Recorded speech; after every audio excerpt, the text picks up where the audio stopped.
Warana merupakan salah satu bangunan ibadah umat Katolik yang terletak di Kelurahan Nongkowe, Kecamatan Kota Komba, Kabupaten Manggarai Timur, Nusa Tenggara Timur. Menurut cerita Mbonenggong, salah satu sesepuh masyarakat Warana, Gereja Katolik Kabar Gembira Warana dibangun pada tahun 1939. Mbonenggong bercerita bahwa masyarakat Warana saat itu masih tergolong masyarakat miskin dan belum mengenal pendidikan. Kondisi ini berlangsung lama hingga bangsa kolonial datang ke daerah Manggarai. Saat itu masyarakat Manggarai masih dalam kondisi ekonomi dan pendidikan yang tergolong lemah. Kehadiran misionaris asal Eropa selain untuk berdagang juga membawa ajaran agama Katolik bagi masyarakat. Hal ini menjadi kabar baik bagi masyarakat karena di samping mereka mewartakan Injil Tuhan, secara tidak sengaja mereka juga mengubah pola hidup masyarakat, mulai dari cara mengatur ekonomi sampai memberikan pendidikan. Pada tahun 1939, hadirlah sebuah gereja Katolik Kabar Gembira Warana di tengah masyarakat. Menurut cerita Mbonenggong, pada tanggal 28 Desember tahun 2023 kemarin, saat itu beliau berumur 94 tahun. Katanya rumah pastoran dibangun terlebih dahulu, kemudian gereja. Nah, gambar ini merupakan lukisan rumah pastoran Gereja Warana. Konsep rumah pastoran ini dibangun dengan model rumah panggung dengan gaya arsitektur Manggarai. Kemudian material bangunan yang digunakan adalah atap ijuk, dinding pelupuh dan berlantai pelupuh. Rumah pastoran ini dulunya ditempati oleh seorang pastor asal Eropa bernama Van Beckum. Lokasi pembangunan gereja berada di atas bukit berdekatan dengan rumah pastoran. Mbonenggong menceritakan bahwa Gereja Katolik Kabar Gembira Warana sejak dibangunnya tahun 1939 memiliki bentuk dan model bangunan yang tetap sama atau tidak berubah meskipun mengalami beberapa kali renovasi. Pada tahun 1939, pembangunan awal Gereja Warana dimulai menggunakan konsep arsitektur barok Renaissance oleh seorang misionaris asal Eropa, tidak diketahui namanya.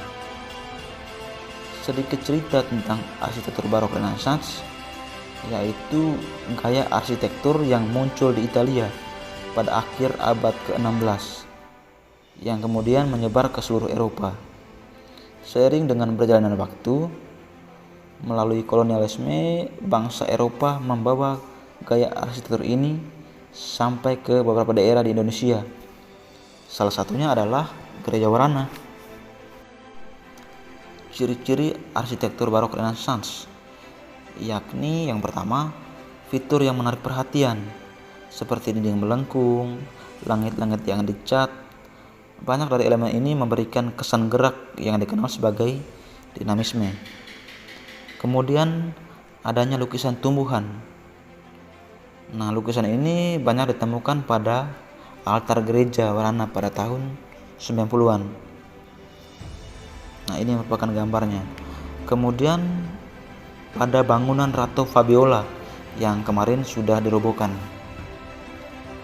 Lalu yang ketiga, cirinya yaitu atap miring ganda. Ini merupakan contoh bangunan gereja arsitektur barok Renaissance di Eropa.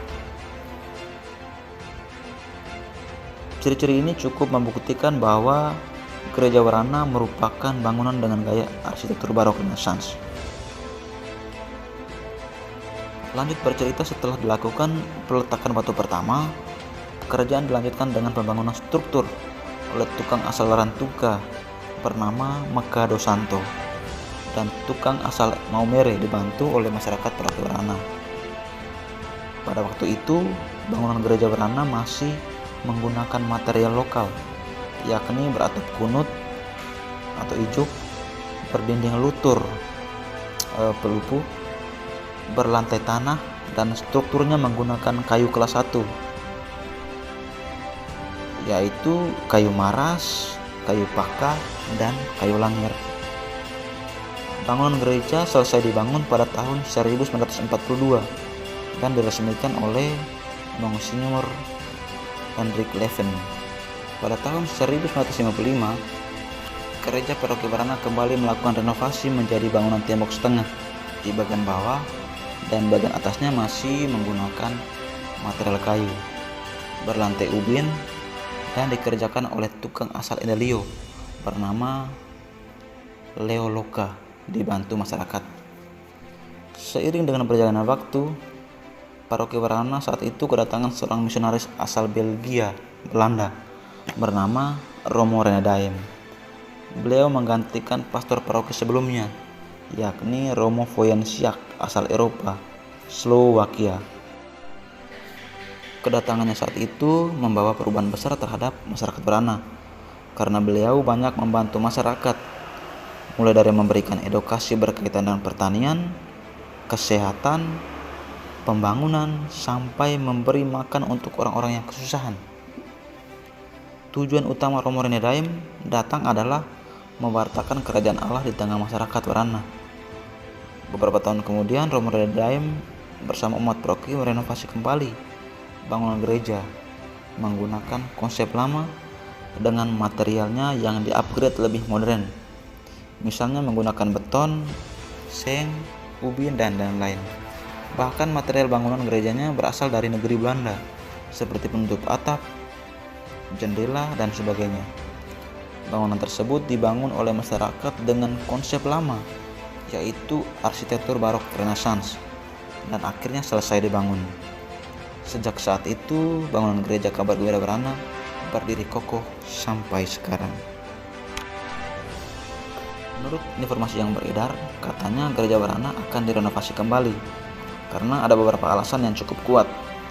Oleh karena itu, saya mencoba memberikan masukan dan menawarkan desain bangunan gereja Barana di masa depan yang memiliki ekspresi bentuk dan juga makna yang menggambarkan bagaimana sejarah pembangunan gereja Barana yang dibangun dengan gaya arsitektur Eropa, kemudian dipadukan dengan konsep adat Manggarai, khususnya Orana. Menurut saya, sebuah bangunan seharusnya menggambarkan identitas budaya lokal yang ada. Nah, konsep ini belum ada dalam desain gereja lama. Berdasarkan cerita yang disampaikan oleh Opa Jakob Latong, bahwa ternyata adat dan agama Katolik memiliki kemiripan makna. Diceritakan bahwa jauh sebelum masyarakat Manggarai mengenal agama, ternyata mereka sudah memiliki konsep Tuhan yang satu, yakni Morikraeng, yang adalah Tuhan. Segala kegiatan adat yang berhubungan dengan acara ritual yang dilakukan oleh masyarakat Manggarai sebenarnya adalah untuk mendekatkan diri dengan Tuhan, yaitu dengan perantara leluhur. Sehingga konsep bangunan gereja yang digunakan adalah konsep atap bangunan Manggarai yang diletakkan tepat di atas altar. Konsep lain yang digunakan adalah konsep gereja berbentuk salib. Nah, konsep ini diketahui jika bentuk gereja dilihat dari atas. Nah, dia berbentuk salib. Kemudian adanya patung Bunda Maria. Nah, ini menggambarkan identitas atau nama gereja Barana, yakni Maria menerima kabar gembira dari malaikat Tuhan. Simbol Alfa dan Omega, yaitu simbol Kristen yang mempresentasikan Tuhan dan Yesus sebagai yang pertama dan yang terakhir. Kubah berjumlah 5. Ini menggambarkan 5 perintah gereja.